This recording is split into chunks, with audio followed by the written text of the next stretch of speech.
I am a fighter. Check out my armor. I'm marching onward. Hey, hey, hey, hey. I am a fighter. Show me the Actually, we know from the data, from the research, that if somebody is experiencing one form of domestic abuse, there's a 98% chance they're also experiencing financial abuse. And I think that goes to like this core of what we need to talk about more, which is domestic abuse, intimate partner violence is not really about the violence. It is about having power and control over someone. Hi, everyone. Welcome back to the Diamond Defense Podcast. I'm Kellie. And I'm Lisa. It has been a minute since our last episode, but we are really glad to be back today with this one because this is a conversation that affects more people than we often realize. Today, Diamonds, we're going to be talking about something that does not get discussed nearly enough, and that's financial abuse. Lisa, I am really glad we're doing this because, in my experience at least, financial abuse isn't something we hear talked about enough. And it can be so quiet and insidious. And at its core, honestly, this is about autonomy, having access to options and the ability to make choices without fear, permission, or punishment. Exactly right. And the tricky thing about financial abuse, right, is that it doesn't always look like what we think abuse looks like. It can be subtle, it can be gradual, and sometimes it can be really hard to name when you're in it. So, listeners, if you've ever felt like you had to justify every purchase, ask to use your own money, hide receipts, or walk on eggshells around spending, Whether that's happening to you or to someone you love, right? We might see this happening to a friend, a family member, a colleague. Either way, you are not alone. And this conversation today, this is for you. and we wanted this to feel like a real conversation, not a lecture, not a money tips episode, but a clear, honest look at how financial abuse works, why it's so hard to name, and what support and next steps you can actually take for you or a loved one. And we are so lucky to be joined today for this conversation by Dr. Merideth Thompson. She is a financial abuse expert. She's going to help us put language to these patterns so that we can recognize them earlier and we can feel less alone if any part of this hits close to home. Access to our own money without fear or hindrance can mean freedom, autonomy, and options. Do a quick internal scan. When it comes to your finances, whatever the amount, do you feel like you have access and choice? Or do you feel like you have to manage around someone else's rules? And if you're listening because you're worried about someone you love, hold them gently in mind too. Let your questions settle in your pocket as Lisa and Dr. Thompson break this open. Dr. Thompson is a relationship scientist, negotiation professor, and founder of Partner Lab, where she studies power, coercion, boundaries, and how people lose or reclaim their sense of safety inside intimate relationships. She also serves on the board of the nonprofit FinAbility, which financially empowers domestic abuse survivors. Diamonds, we know that any relationship that restricts our freedom of autonomy, whether it's emotional, physical, or financial, is not a safe relationship. So we're going to talk to Dr. Thompson about how to recognize financial abuse early, some of the common tactics, some red flags we need to look out for, and some practical steps and resources for safety and recovery if that happens. So Dr. Thompson, Merideth, can I call you Merideth? Of course. Thank you so much for sharing your time and your expertise with us today. We're very grateful to have you here, and I'd love to start by just asking you to share with us a bit more about your background and your passion for this subject matter.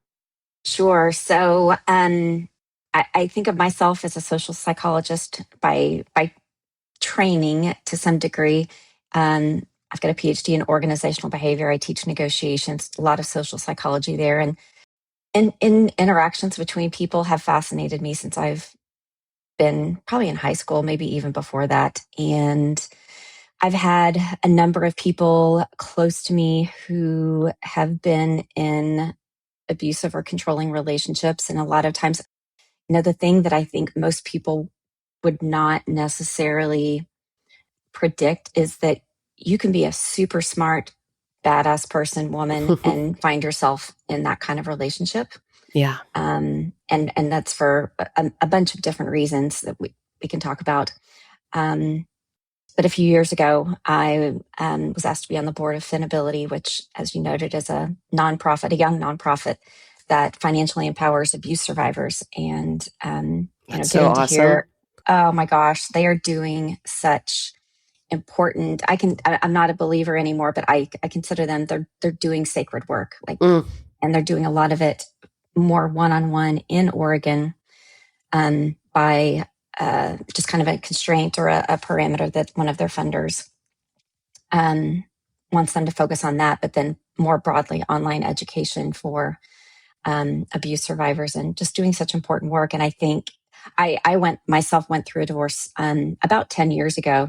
And since finding my current partner, life has changed so much. I have the peace and the freedom that I hadn't had previously. And, I'm a work-life researcher by day. And I know from my own research and also my lived experience that, when our home life and especially our romantic relationship is super healthy, super happy, it has this just beautiful ripple effect.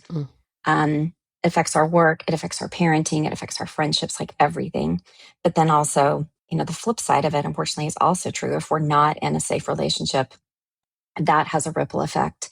And being in a super healthy, equal relationship now is just, my career's taken off. I've launched businesses where my prior self would go, you did what?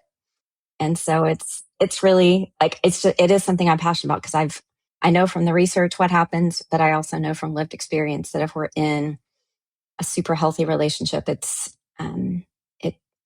transforms our lives. And I just want that for everybody, because life is too damn short to not have that. That's absolutely right. Yes. Oh gosh, I love that. I love that so much. So on that front, and I think that's so important to address, right? That when there is an unhealthy imbalance in a relationship, it does affect every part of us, every part of our lives, including financial abuse, and it being, and financial abuse being just one of the most insidious things, right? Sometimes we don't recognize that when it's happening. We make our brains make excuses for what's going on. So for listeners who might not recognize that yet, or kind of be familiar with what that is, can you describe for us what financial abuse is and why it tends to be such a powerful control tactic in abusive relationships? So financial abuse can actually look like a lot of different things. I think what a lot of times the kind of definition or kind of conceptual framework that we use is like when somebody in a relationship controls all the money, but that, also has, I call it has, think of it as has tentacles or fingers, because it can also mean maybe the survivor is in a relationship with somebody who's controlling or abusive, but the survivor works, but they don't have access to their own money. Or, sometimes it can also be the survivor is not allowed to work. They're not allowed to have their own money, much less control of money. Or it can also look like a harm doer trying to prevent the survivor from getting an education or getting training that would then allow them to get a job. So it's got, you talked about it as insidious. And I do think it's one of the most, because, with physical abuse, we tend not to ruminate on that. We can see it, we can see where we have a bruise or, some sort of physical evidence of what's happened, but other forms of abuse, like emotional, sexual, and especially financial, we can drive ourselves crazy going, wait, is this inappropriate? Is this healthy? And a lot of times I think that's because it it starts off, very rarely is somebody going to say, I'm controlling all the money. This is the way it's going to be. Right. It starts off, I think a lot of times in a very charming way. It's like, oh, honey, like, you don't worry about that. I'll take care of it. Right. Somebody close to me was the breadwinner in their family, and yet their spouse said, you make the money and I'll manage it. Well, that did not end well. Because it became very controlling. Yes, it doesn't. But, on the front end, it comes across as like, oh, well, they just want to take care of me. Right. They don't want me to worry. They don't want me to be stressed. But when, giving up that control over time, it's tremendously hard to get it back, right? I mean, for survivors, the average is it takes them 7 attempts to leave before they actually leave. And for those, we know from the data, from the research, that if somebody is experiencing one form of domestic abuse, there's a 98% chance they're also experiencing financial abuse. Wow. And I think that goes to like this core of what we need to talk about more, which is domestic abuse, intimate partner violence is not really about the violence. It is about having power and control over someone. Yeah. And what effective way to control someone than by controlling their resources. So it makes it much harder for them to leave. It makes it, harder for them to leave the house. It's hard to go out and meet a friend for coffee if you don't have money or a credit card to pay for that coffee with. And so it's really all about the power and control. And I would love for the conversation to switch more to that. Like, that's the goal of abuse, no matter what kind. It's having control over someone.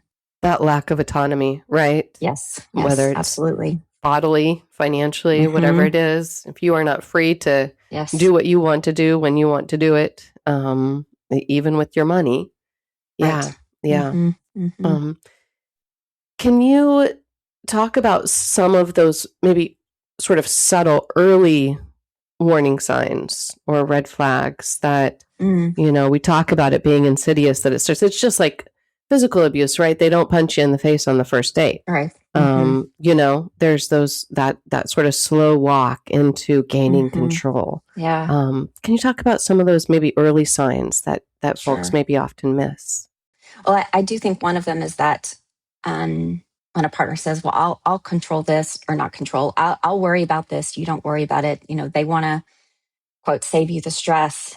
But I think one thing a lot of times that isn't talked about is when that happens, you lose your financial literacy. And you lose that. And that's, part of the goal of abuse is getting the survivor to doubt themselves, to lose trust in themselves. And so that's why I think the work of FinAbility is so important, because it is helping build that financial literacy in survivors. I know. Is there gaslighting involved in that? Is that a tactic? Oh, absolutely. Yes. Okay. Yeah. Okay. Yeah. Anything to get a survivor to doubt their own ability to do something, or, because a lot of what comes with various types of abuse is, it's degrading, and it's lowering the survivor's self-esteem. And so, right. If you can get them to think, oh, well, I'm not good with money. And a lot of times I think that's what it is. It's like, you're not good with money. So you spent this on, however much on this dress or whatever, that then kind of, quote, gives them the abusive partner an excuse to like control things, because like, well, you're not good with money, so I'll be good with money. That's very often there. And I think the next layer or kind of stepping stone to it escalating is a partner demanding to see, receipts for a purchase, or like little things that it just starts that slippery slope to controlling every little thing. And that I think for some, it is like, if they have that career or a means of earning their own money, it becomes, maybe a concern about, oh, well, you're working so many hours, it's not good for your health, and maybe you should quit. Or not taking a promotion because you're like, oh, that the children, think of the children, that's one that abusers love to use. Wow. It would be too disruptive. And so, it just, these things build on each other. Yeah. And they get harder and harder to climb out of. So language that I'm hearing from you are things like, you don't worry about that. Let me worry about that. You're not good with money. I'm good with money. So I will control this. And then some emotional manipulation in terms of controlling your choices about how you get money or make money. Yeah. Money. Absolutely. Yes. So Okay. control at every level. And then how, so those being sort of the way it starts, how does that typically escalate over time? Great question. I think there are several ways. A lot of times it becomes like a blending of finances. Okay. And, a lot of American couples do that, from the get-go, but especially when they get married, it's like we only have joint bank accounts and we close individual ones. And, or from there, it could also be more of that monitoring. So, maybe the abusive partner logs on to their joint bank account every day and looks for things like, oh, I don't know what that was. Like, what's this, $15 charge at Starbucks? Why is that? Who are you with? So it kind of has the tentacles and fingers. So it's not about the money. It's then about who they're with. Why were they there? Who else was there? What did they talk about? Right. A lot of times too, like, so it's just another mechanism for control. It's sort of a monitoring mechanism at that point. Absolutely. And not just monitoring money, it's monitoring social interaction. Yes. Yeah. Opportunities for social support. And so it also starts to like isolate the survivor more and more and more. And then, in others, I think it can move to, well, I'm going to control the money and I'll give you an allowance so that, you have to ask for, basics, grocery money or things like that. Yeah. And one thing I will be frank, I hadn't really thought about until I was on the board of FinAbility and heard from other survivors that, basically their credit rating was obliterated because of their partners, because partners would rack up debt in their name without them knowing about it. Or would, if they were in a rental apartment, their lease would it would be awful because the survivor got where they were able to move out, and then the abuser would like basically just destroy the apartment, like wreak havoc. Wow. So that, that makes it hard for the survivor then to get a new lease because, their name probably was on the lease because they're an adult. Right. And then, so it again, it has fingers that are that insidiousness. That makes me think of a recent interaction I had with a student, and she was talking about how her partner, luckily now her ex-partner, about her partner at the time would basically she would pay the bills at the beginning of the month, and then she would tell him, what he owed and get the money from him. And he was trying to sort of chip away at that, and would every month he would ask her, he needed to see that bill. He needed to make sure that she wasn't, scamming him or cheating him or asking for more than it was, which if this person is an absolutely ridiculous thing to think that she would do. But it finally got to the point where she was so sick of the questioning that, it was just easier to let him take that bill over. Yeah. And then several months later, the power gets turned off because even though she has been paying him money for that bill, he wasn't paying the bill. And so he destroyed her credit, her good standing with the power company. Yeah. So yeah, that's why I I think it's so important for all people, but I think women are there's more social pressure for them to give up control of that. Yeah. But, whenever I have a chance with my undergrads, I strongly encourage them, like, make your own money and control your own money. Yeah. And that's one thing I talk with clients about, like, so important. Like, it can be, in the early years, you're like romantic. Oh, he wants to take care of me or, whatever. Right. But controlling your own money, not only is, I think, protective, but you maintain that sense of trust in your own ability to make the money, to manage the money. Right. And I'll be frank, like in my first marriage, it was all blended, and the way all that shook out, I will never do that again. And with my current partner, we've been together 9 years. And there's also this freedom that comes with making and controlling your own money. Yeah. So we put money together in an account for like shared expenses, rent or food and stuff like that.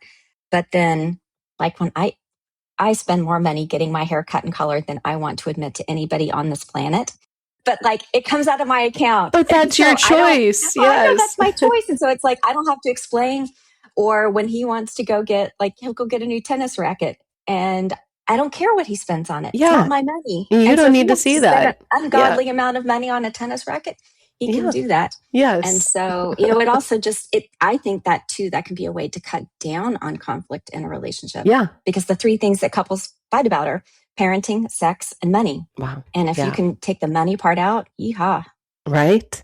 My wife and I are the same way. We have been together for 25 years and we have always kept separate accounts. I don't want to know what she spends on gardening stuff.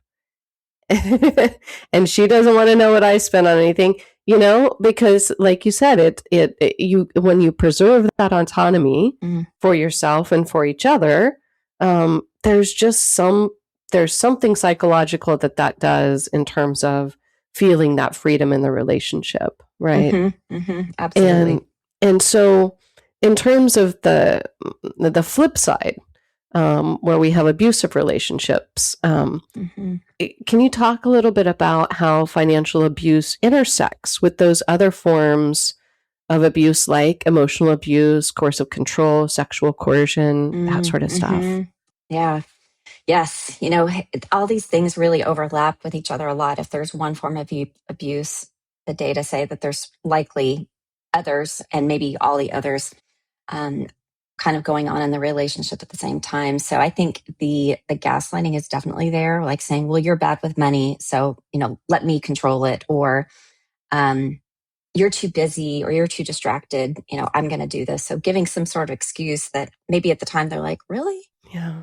But you kind of get used to it, right? Yeah. It's a slippery slope. It's if they were like, put me as beneficiary on all of your retirement accounts, you go, huh?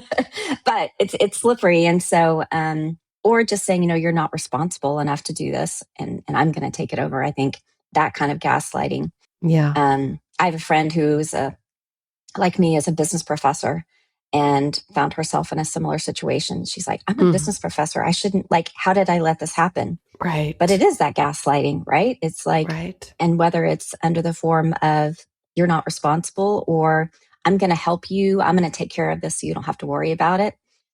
It to me, it amounts to kind of the same thing. And then, and there's shame in that, unfortunately. Oh, totally. And it's so hard. Like you might think, am I in an unsafe relationship?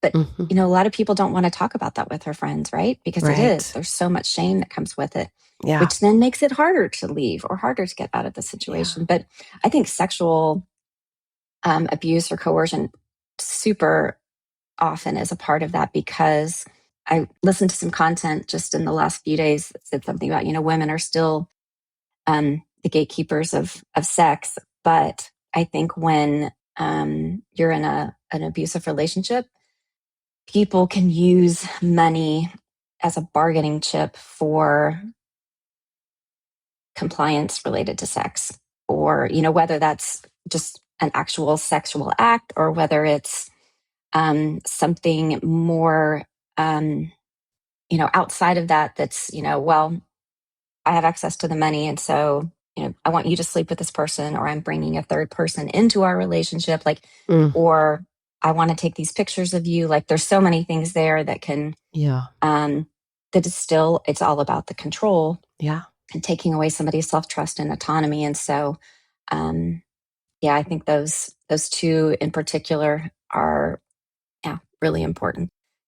And, when this makes me think about a recent episode we did where we talked with a woman named Karen who had gone through a 9-year-long coercive control relationship. And one of the things she talked about was his need to, even though she was the only one making money, because he never wanted to work, he controlled the money, right? Because he controlled everything. But what that did for her was she couldn't go out to the pub and have a drink with a friend because she didn't have access to money. She couldn't go shopping for herself to buy something that made her feel good Mm-hmm. because she didn't have access to money, Mm-hmm. right? So it just makes me think of that. It's just another way to control behavior, to control social relationships, isolationism, that sort of stuff. Yeah. Totally. Yeah. I think the end goal for a lot of abusers, whether they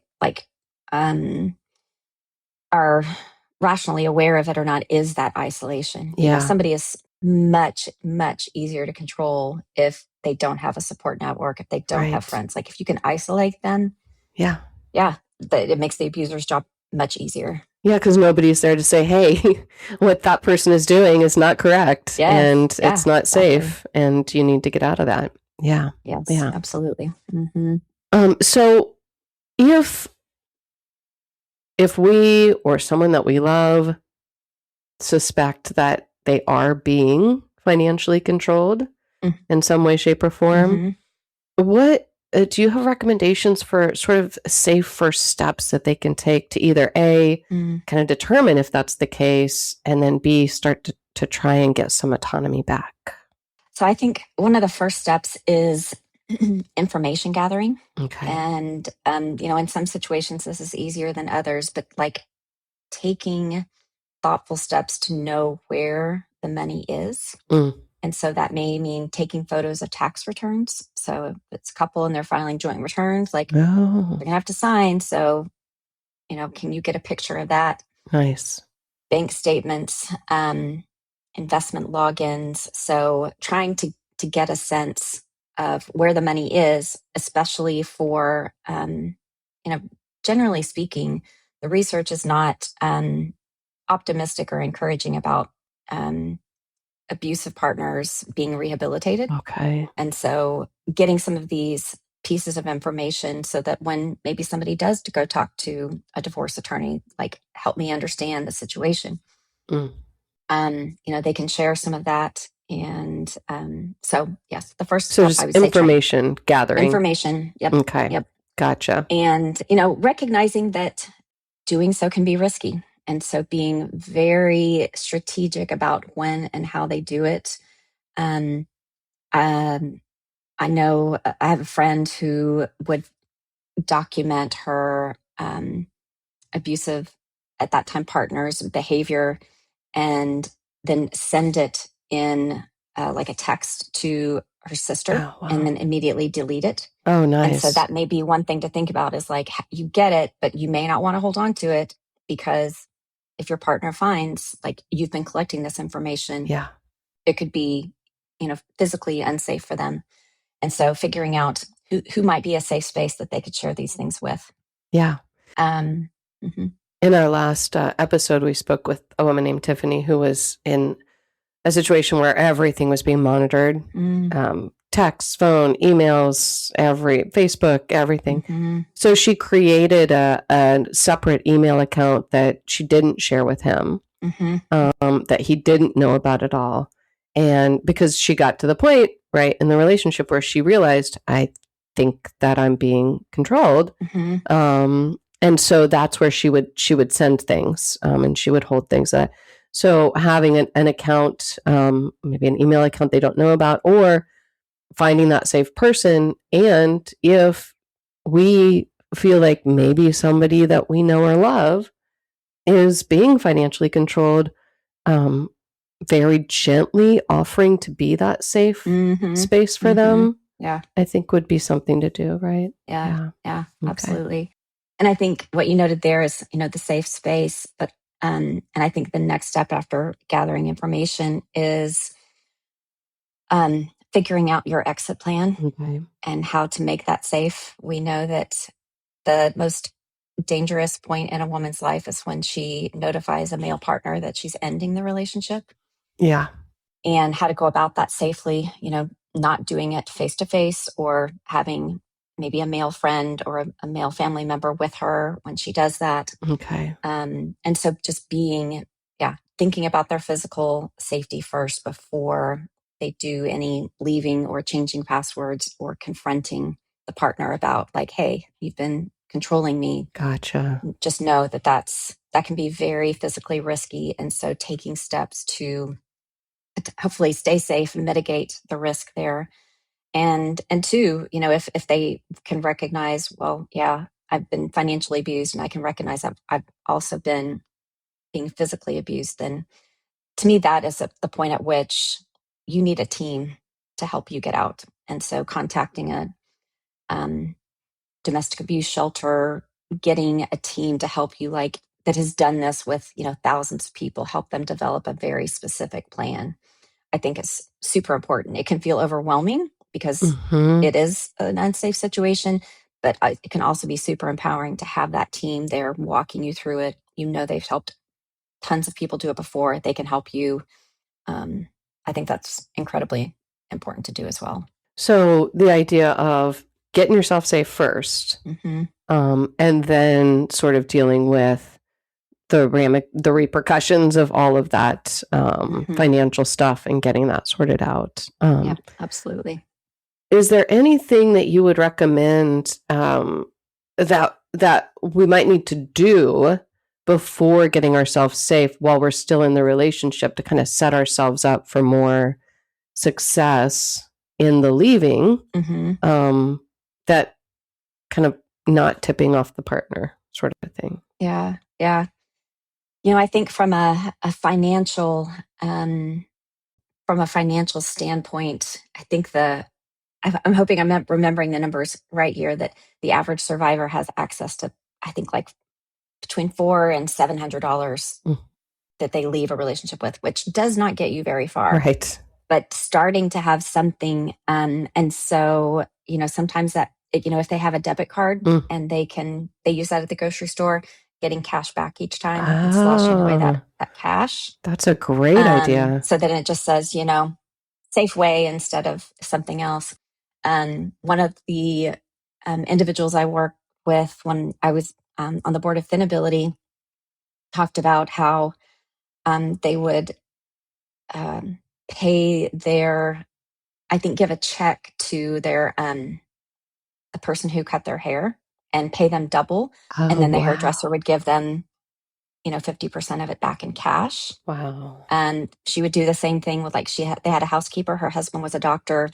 He had access to plenty of money, and I guess he would give her some for the housekeeper, or she could write a check, and then the housekeeper would give her half back. Wow. And I thought this was brilliant. She would put cash in like a double Ziplocked bag and hide it in the tank of the toilet. Oh, that's brilliant. Because, a lot of times that's, that can be a very dangerous tipping point, is when the other partner, the abusive partner, goes, oh crap, like my partner is getting ready to leave. Yeah. And so you want everything to kind of seem like status quo. You don't want any blip that indicates maybe you're ready, you're preparing to end the relationship. Yeah.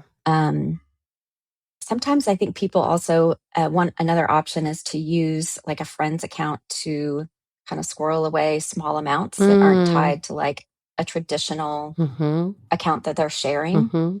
Or even to give, there are a lot of ways there. Give that cash to a friend maybe as well, if you don't feel safe hiding it in your space. Right. Yep. Yeah. Absolutely. Yeah. Yeah. But there are also plenty of people who are in intensely abusive relationships who in many ways don't have access or the freedom to leave the house. That's one thing that just stunned me to learn about, is like, there was one car, and the abusive partner always had the car and was always at work. And so, people, and I think especially women, can be really creative when it comes to like, okay, I'm getting out of this. Yeah. How can I go about it? So yeah. Yep. Great. Now, are there, pardon me, in terms of that, are there tools, accounts, documentation? I know you talked about taking photos of bank statements or tax statements, things like that. Are there things that women should try to take with them, to take with them when they are leaving? Yes. Great question. So I recommend them getting pictures of birth certificates for themselves, any children. Oh, nice. Social security cards. If they can get like the last couple of years of their tax returns. Nice.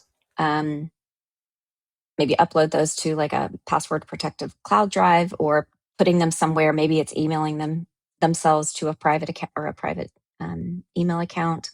So getting those things that they will need to, one, especially in this day and age, prove who they are, that they have citizenship if they do. Yeah. And because again, it's about power and control. And so if the abusive partner has control of all those things and she's left with nothing, like that just makes it infinitely harder. Yeah. And then 2, freezing your credit so that the abuser can't open new accounts in your name. Oh. That may also be risky if they are still in the home with the abuser, that as soon as they can get out, like doing that. I didn't know that was a thing until like 4 or 5 years ago, that you could like freeze your credit so nothing can open. Yeah. But, in addition to lashing out physically when especially a male partner learns the relationship is coming to an end, anything to control, destroy the other party, they're going to go after it. And so freezing that credit so they're not having to dig themselves out of a super low credit rating for, X years after they're out of the relationship. Yeah, absolutely. Great. And, as they're getting out of that relationship, as they're preparing to leave, I remember Tiffany Newton in our last episode talked about the change that can happen in ourselves, just in our posture, just in our energy, in the way that we interact with the world and our partner when we are feeling like we are becoming more empowered, when we are feeling like we're ready to make that change, or we are taking those steps surreptitiously to squirrel that money away or get those documents in place to leave. I don't know, that just struck me in terms of that. And I guess, I don't know I don't know what can be done about that, right? Because that's just sort of innate in who we are. And when we start to feel empowered, those shifts just happen in us. But I don't know if there's anything that can be done about that. Yeah. I think when you're in the throes, and especially if you've been in it for a long time of being in a controlling relationship, your purview, your perspective on the world is so narrow because you've been told like you're not good at this, you can't do that. Like it just seems like your options are almost non-existent. And I can say, I left an unhealthy relationship a number of years ago, and I realized a few days after that partner at the time moved out, I was sitting at a light in the car at a red light, and I realized, oh my gosh, like I could breathe more deeply than I had breathed, and I don't know how long. And I just realized, like my shoulders, I felt like, I think of it now as like, the weight of that partner, however much he weighed, was like off. Right. And so, that it's, I think communicating from people who have been there, saying like, hey, get out of an unhealthy relationship, it changes your brain, it changes your body. Yeah. And you do walk taller and you walk more confidently, and you throw those shoulders back and plant those feet. And and that mind-body connect is so important and powerful. And I think really helping people channel that. I bet you can do that you do that in your classes. Absolutely. Yeah. It's one of the reasons I love to teach, is because I get to watch women walk out the door differently than they walked in, when they start to feel that sense of control, of having a little bit more control or a little bit more power over their safety and their circumstance. Yeah. I think the dangerous thing is if an abusive partner starts to notice that, right? Yeah, for sure. And starts to get a sense of that. So I think that's so important then, that we are prepared, and that we do prepare before we make that move, so that we lessen that time. Yeah. Yeah, absolutely. Yeah. Are there some resources? You talked about FinAbility. Are there other resources that maybe women aren't necessarily aware of that can be helpful? Sure. Credit unions often are a good place to go for support Okay. in the financial realm because they tend to be more community oriented and willing to work with victims of especially like coerced debt than like going to a Chase or a Wells Fargo or, a massive bank. So more community oriented. Gotcha. So credit unions, I think, could be a great place to start. Great. Their FinAbility is one. They do it for, they offer one-on-one financial counseling for those who are Oregon residents. But there are various organizations that can offer, psychological support for kind of the tactical financial planning for survivors. And I think one great place to start is a local domestic abuse organization. Okay. Right now, I'm splitting my time between California, where my partner is working in the Bay Area, and Utah, where I'm a professor. And in the town that I live in when I'm there, there's a group called CAPSA, and darn it, I'm going to forget exactly what it stands for. But it's focused on helping people leave abusive relationships, and those folks are going to have deep and wide knowledge about how to support a survivor in getting out. Because again, if they're experiencing financial abuse, there's going to be some other form of abuse that needs to be taken into account as they prepare to leave. Okay. That's great. And I think, in terms of the last episode that we did was all about how we support a loved one that might be in an abusive relationship. Mm-hmm. And so I would say just on that front too, if someone we know or love, if we suspect that is the situation, they're being financially abused, then maybe we can kind of look at those resources as well and just have that information ready for them. Absolutely. That they can, here's a number, call this number, so that they don't have to do the work of trying to figure out how to find that information if maybe especially their phone or their devices are being monitored. Yep. That sort of stuff as well. Yeah, absolutely. Yeah. And on that front, are there specific things that we, family or friends, should kind of look for if we suspect that someone we love or know is being financially controlled? Yes, to me, the thing that perks up my ears is when I hear somebody say that they have to check with the partner to make sure it's okay before they spend money, or they have to get permission, especially for something that seems relatively small. And I would say in particular for people who that's new for them. Okay. Previously, they were very independent. They spent money as they needed to. But when you start hearing verbiage like they have to check with a partner, or they have to see if they have the budget, for, a $15 lunch outing with a friend, to me, that raises my radar. What's going on here? Okay.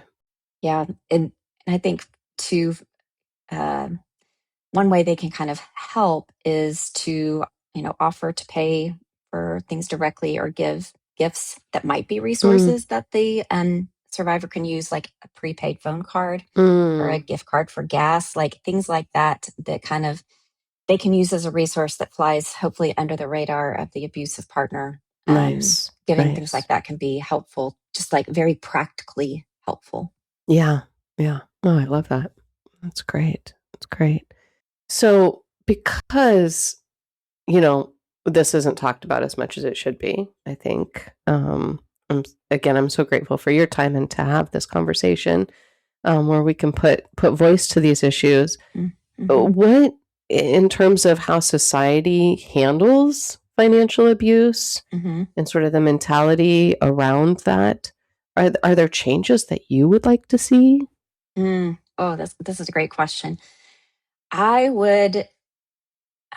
think for our society as a whole, because 1 in 3 women experience domestic violence, and I believe the statistic right now for men is 1 in 7, that each bank should have kind of domestic violence protocols that allows victims to separate joint accounts without requiring maybe both signatures in high risk cases. And so, I think their banking reform is one way, and 2,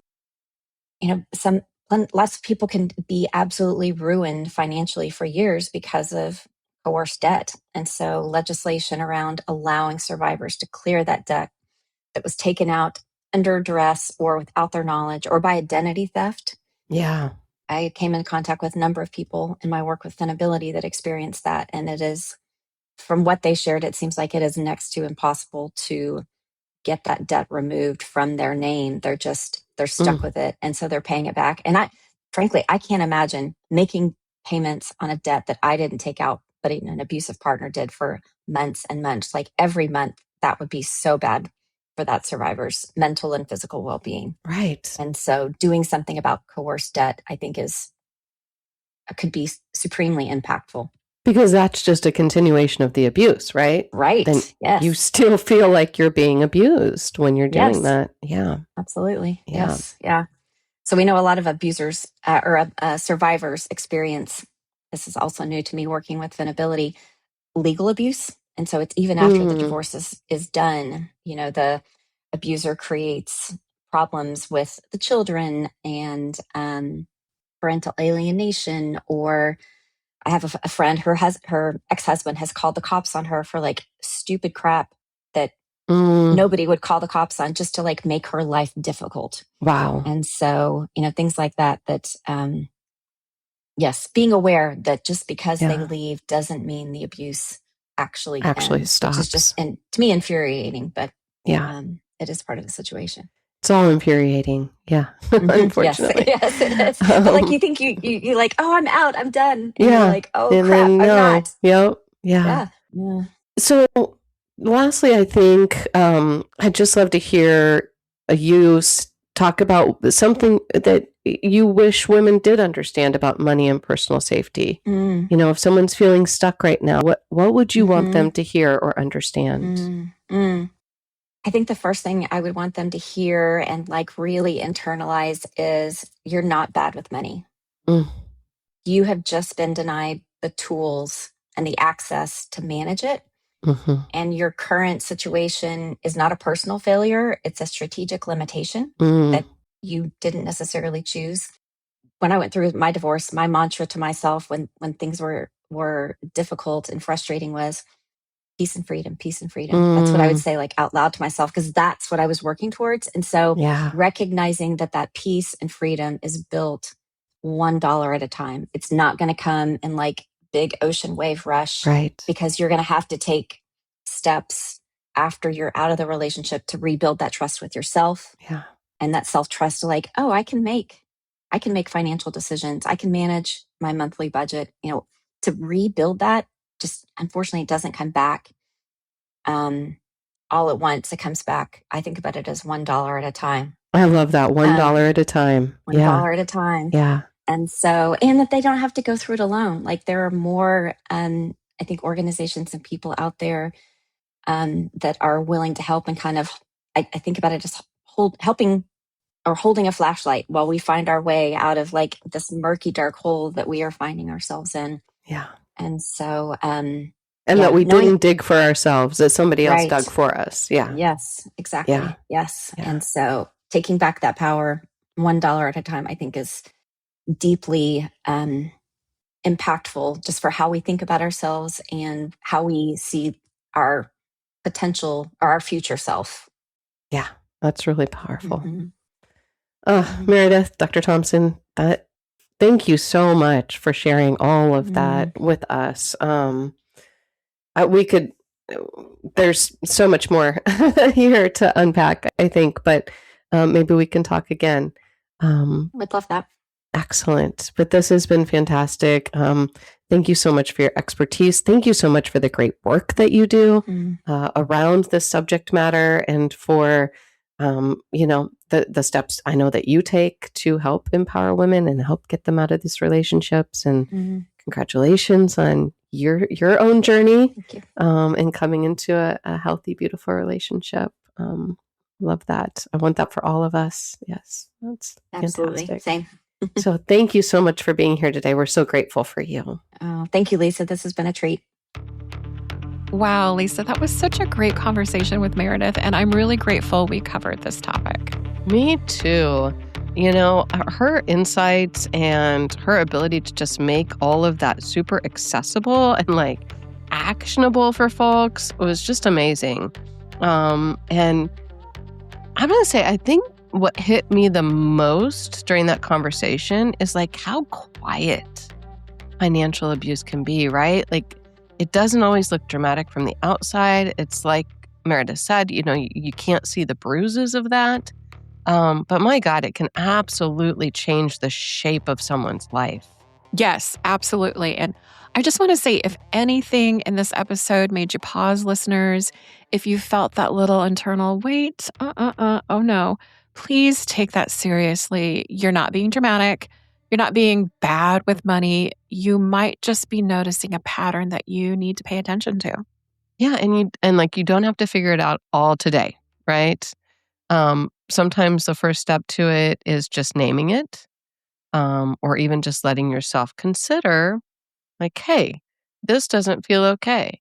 Or maybe I'm seeing this happen to someone I love or know, and it doesn't seem okay to them either. So just a reminder, our show notes are here for you. We will include resources.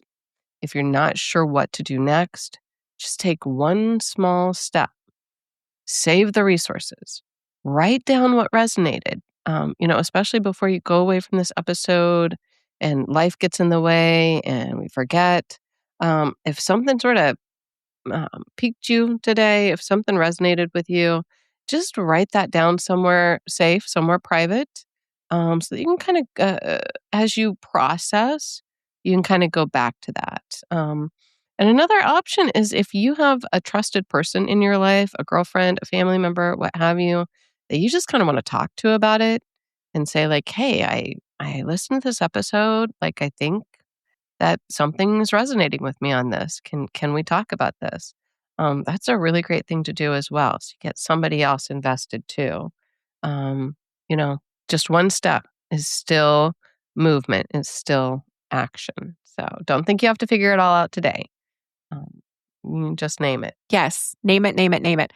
And listeners, if you have a story you want to share or a topic you want us to cover, please, please reach out. We read your messages and they really do shape what we do here. Message us at diamonddefense.com, email us at diamonddefensepodcast@gmail.com, or DM us on Instagram at diamonddefense1. That's the numeral 1. And please reach out because we really do believe that storytelling is a first line of self-defense. That's right. And your story matters. And even if you don't have a particular story that you want to share, I mean, we get messages from people saying, hey, I don't want to share anything, but like, I really would love it if you cover this specific topic. That has helped shape us and how this podcast gets made and what we do cover and what we do talk about. So yeah, reach out. We'd love to hear from you. Thank you for listening. Thank you for taking care of yourself as you listen. We're going to be back with you real soon. And until then, watch out for motherfuckers. And shine on, diamonds. I am a fighter. Check out my armor. I'm marching